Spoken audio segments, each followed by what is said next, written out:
बिस्मिल्लाहिर्रहमानिर्रहीम। अस्सलाम वालेकुम नाजरीन। ये वो रकबा है दरियाए सतलुज के, ये पेट के अंदर नहीं है, ये उससे कई किलोमीटर दूर आगे आबाद रकबा है जहाँ पे आपको खुशहाली नजर आती थी।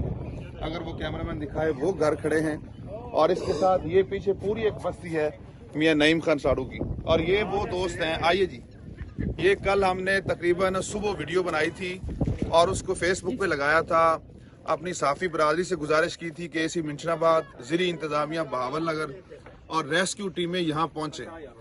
अनफॉर्चुनेटली इससे बड़ी नाअहली नालायकी कोई नहीं हो सकती कि 24 घंटे गुजर गए, यहाँ रेस्क्यू का कोई एक बंदा नहीं पहुंचा, और ये लोग ये कश्ती बना के लेके जा रहे हैं। ये हमारी मिंशनाबाद की रेस्क्यू टीमें यहाँ पहुंच रही हैं। ये मियां नईम खान साड़ू की बस्ती है, यहाँ मियां सनाउल्लाह साड़ू की बस्ती है, और मियां नूर रबी की बस्ती है। और अभी इधर दिखाइए जी, ये वो इलाका नहीं है जो दरिया के बिल्कुल अंदर है। अब ये लोग डूबेंगे और पानी दिखाएंगे, इधर दिखाइए जरा।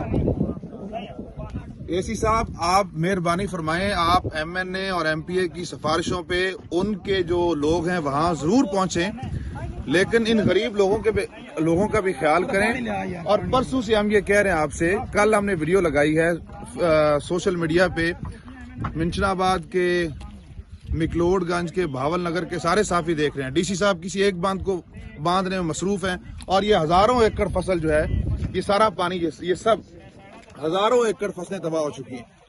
एसी साहब को डिसीजन लेने की पावर नहीं रखते, वो भी डिसीजन हमारी इंतजामिया कोई नहीं ले पा रही। अभी हम आपको सर 2 घंटे का टाइम दे रहे हैं। यहाँ पे अगर रेस्क्यू टीमें नहीं पहुंची तो हम सारे लोग यहाँ से इकट्ठे होके अड्डा बारे का रोड ब्लॉक करेंगे। शुक्रिया।